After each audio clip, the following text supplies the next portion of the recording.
نحمده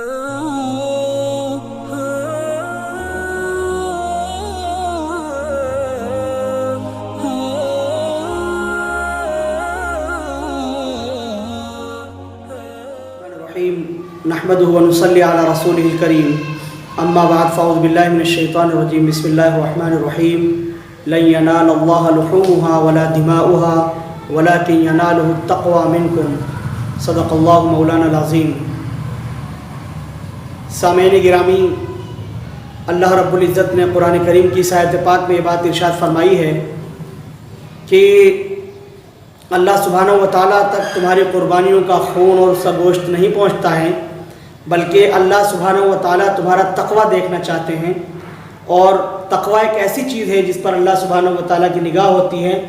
اور اللہ سبحانہ و تعالیٰ کے ہاں تقوی ہی دراصل میں معیار ہے قربانی کی قبولیت کا اور قربانی کی عدم قبولیت کا. ان قریب جو اللہ سبحانہ و تعالیٰ نے ہمیں اسلامی تہوار عطا فرمائے ہیں، ان میں عید الاضحیٰ یعنی قربانی یا بقر عید یا عید قربان ہم بہت جلد انشاءاللہ ثم انشاءاللہ منانے والے ہیں. تو اس کے تعلق سے کچھ باتیں آپ حضرات کے سامنے عرض کی جا رہی ہیں. عید قربان کے بہت سارے فضائل ہیں، اور یہ جو عید قربان منائی جاتی ہے یہ دراصل سیدنا ابراہیم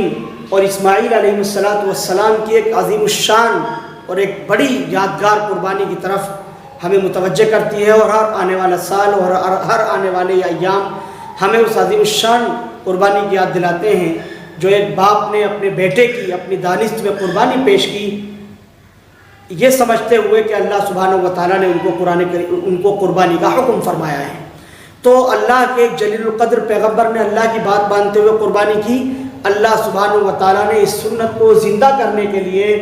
ہم مسلمانوں کو رہتی دنیا تک اس بات کا حکم دیا کہ حضرت ابراہیم و اسماعیل علیہ السلام کی اس عظیم الشان قربانی کو ہم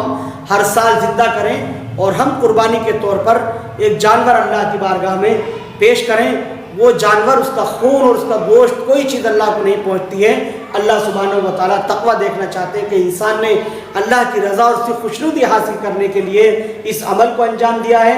یا دکھاوے کے لیے لوگوں میں نام و نمود حاصل کرنے کے لیے اس نے کام کیا ہے. تو قربانی ایک بڑا عمل ہے جو واجب رکھا گیا ہے. اللہ کے نبی صلی اللہ علیہ وسلم سے وعید بھی اس سلسلے میں وارد ہے کہ جو لوگ قربانی کی حیثیت ہونے کے باوجود ان ایام میں قربانی نہ کر سکیں، ان کے بارے میں آپ صلی اللہ علیہ وسلم نے بات ارشاد فرمائی، من وجد ساعة ولم يضحِ فلا يقربن مصلانا،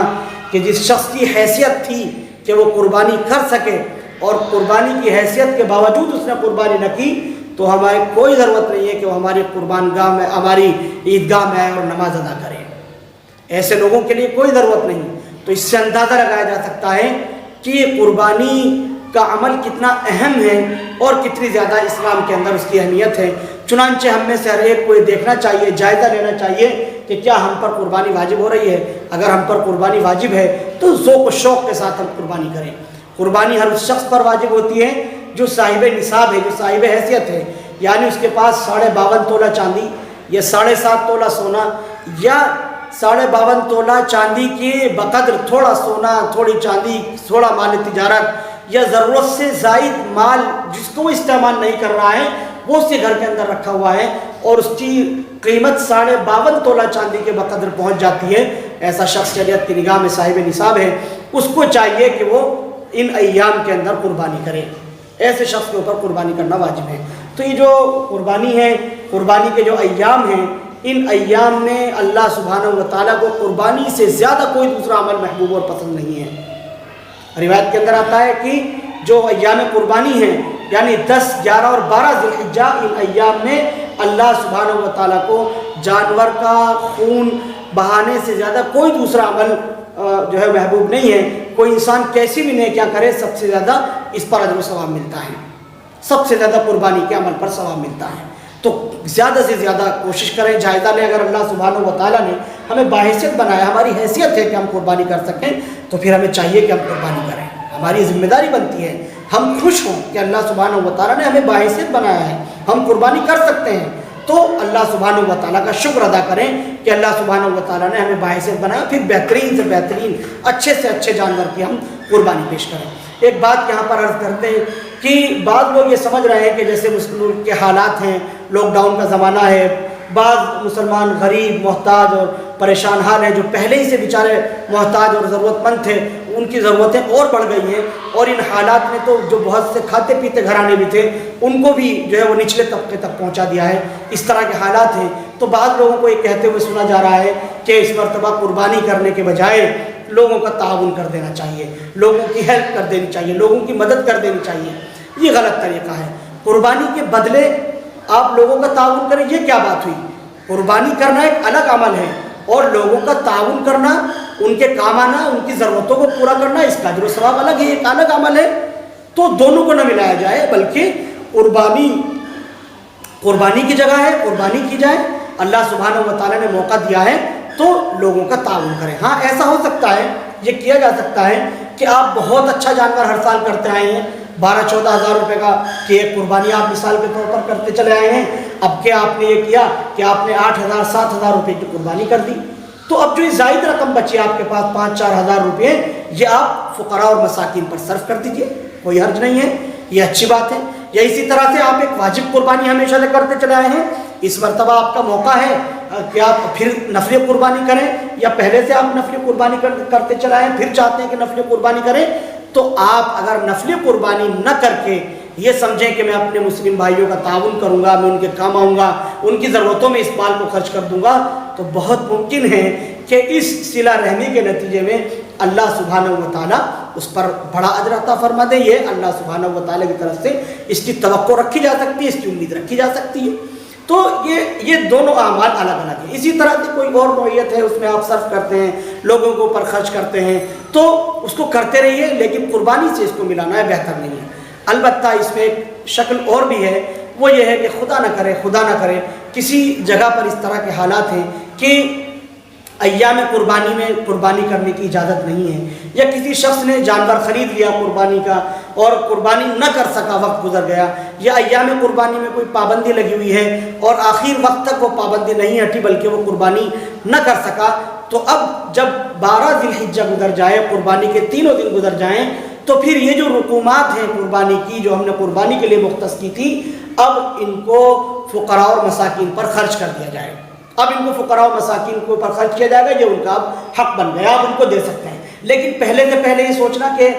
قربانی نہ کر کے انہی کا اس میں تعاون کر دیا جائے، یہ اچھی بات نہیں ہے۔ تعاون کرنا بہت اچھی بات ہے، اسلام میں اس کی بڑی اہمیت ہے۔ اسلام میں ہر مقام پر، ہر موقع پر خیال رکھا گیا فقراء کا، مساکین کا، اور جو لوگ محتاج ہیں ان کا مستقل خیال رکھا گیا ہے، ہر جگہ اس کی تعلیمات دی گئی ہیں۔ لیکن قربانی کے بدلے ان کا تعاون کیا جائے، یہ خیال پیش کرنا یا اس خیال کو بڑھانا یہ اچھی چیز نہیں ہے، بلکہ جیسے میں نے نوعیتیں ذکر کی ہیں ان نوعیتوں میں آپ مال بچا کر اس کے اوپر خرچ کر دیں، کوئی حرج نہیں۔ خدا نہ کرے قربانی نہ کر سکے، جانور خرید لیا تھا تو اس جانور کو ایام قربانی کے دن گزرنے کے بعد صدقہ کر دیں، تب بھی جو ہے وہ درست ہے، اور بلکہ واجب ہے کہ اس جانور کو زندہ کا زندہ صدقہ کر دیا جائے۔ ایام قربانی چونکہ اب گزر چکے ہیں، تو اس طرح سے اپنے بھائیوں کا تعاون کریں، خوب ان کی امداد کریں، خوب اس میں بڑھ چڑھ کے حصہ لیں۔ لیکن قربانی کا جو عمل ہے اللہ سبحانہ و تعالیٰ کو ان ایام میں قربانی سے زیادہ کوئی دوسرا عمل محبوب نہیں، کوئی دوسرا عمل پسند نہیں، اس لیے حتی الامکان جو اپنے اوپر واجب قربانی ہے اس کو کرنے سے ہم دریغ نہ کریں، اس کو ضرور کریں۔ البتہ اگر کچھ ہلکی قربانی کر لیے یہ سوچ کر کے اپنے بھائیوں کے ہم کام آ جائیں گے اور ان کی مدد ہو جائے گی، یا ان کو لقمہ میسر آ جائے گا، ان کو اچھا لباس اس خوشی کے موقع پر میسر آ جائے گا، یہ اچھی بات ہے، اس کو سوچا جا سکتا ہے، لیکن یہ زائد رقم سے اس کو پورا کیا جائے، اس پہلو پر خاص طور سے توجہ دینے کی ضرورت ہے۔ ایام قربانی بہت اہم ہے، ان کے اندر بھی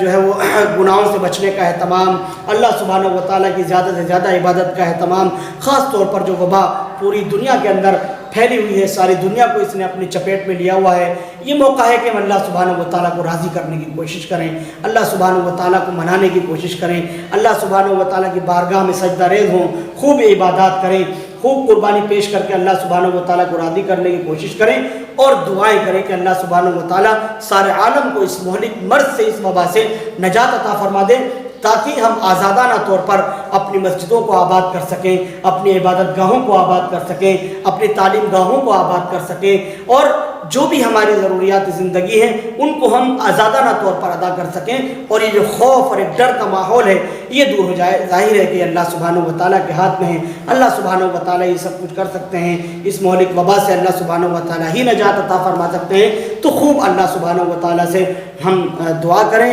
خوب تقوی و طہارت کے ساتھ بہتر سے بہتر اور اچھی سے اچھی قربانی پیش کریں گے تو یقیناً اللہ کی بارگاہ میں قبول ہوگی۔ روایت کے اندر آتا ہے کہ جانور کو ذبح کرنے کے بعد جو اس کے خون نکلتا ہے، وہ خون کا قطرہ زمین پر گرنے سے پہلے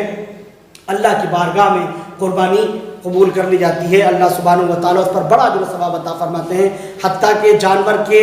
جسم پر جتنے بال ہوتے ہیں، اس کے اوپر جتنا اون ہوتا ہے، اس اون کی جڑوں کے برابر، ہر بال کے برابر اللہ سبحانہ و تعالیٰ اجر مرحمت فرماتے ہیں۔ ایک قربانی پر اتنا بڑا اجر ہے، اس کے اندر ہمیں بڑھ چڑھ کر کے حصہ لینا چاہیے، کوشش کرنی چاہیے کہ اگر ہم پر قربانی واجب ہے تو ہم ضرور ضرور قربانی کریں، اپنی واجب قربانی ضرور پیش کریں، اور اس بات کا بھی خیال رکھیں کہ گھر کے اندر جتنے افراد ہیں ان میں جن پر قربانی واجب ہو رہی ہے ان تمام کی طرف سے ہم قربانی کریں۔ یہ نہ سوچیں کہ گھر کے اندر 7 افراد ہیں، 5 پر قربانی واجب ہے تو بس ایک شخص نے ایک بکرا کر لیا مہنگا سا اور یہ سمجھ لیا کہ بھئی سب کی طرف سے ہو گئی۔ ایسے قربانی ایک کی طرف سے ادا ہوتی ہے، باقی کے جو 4 ہیں وہ 4 قربانی کے چھوڑنے کے گناہ گار ہوں گے۔ تو اس مسئلے کو سمجھنے کی ضرورت ہے، ہر ایک اپنی جانب سے قربانی کرے۔ جو ہے بڑے جانور میں 7 حصے ہو سکتے ہیں، اور جو ہے چھوٹے جانور میں بکرا، بکری، مینڈا، دمبا، اس کے اندر ایک انسان جو ہے وہ شرکت کر سکتا ہے۔ بڑے جانور میں زیادہ سے زیادہ 7 لوگ شریک ہو سکتے ہیں، کم بھی ہو سکتے ہیں، تو ایک آدمی پورا اونٹ یا پوری بھینس ذبح کرنا چاہے تو کر سکتا ہے، 5 آدمی مل کر کے ایک بھینس ذبح کرنا چاہے تو کر سکتے ہیں، لیکن زیادہ سے زیادہ 7 حصے ہو سکتے ہیں، کم سے کم کتنے بھی شرکاء اس کے اندر شریک ہو سکتے ہیں۔ یہ چند باتیں آپ حضرات کے سامنے عرض کی گئی ہیں، اللہ سبحانہ و تعالیٰ عمل کی توفیق عطا فرمائے، آمین۔ وآخر دعوانا ان الحمد للہ رب العالمین۔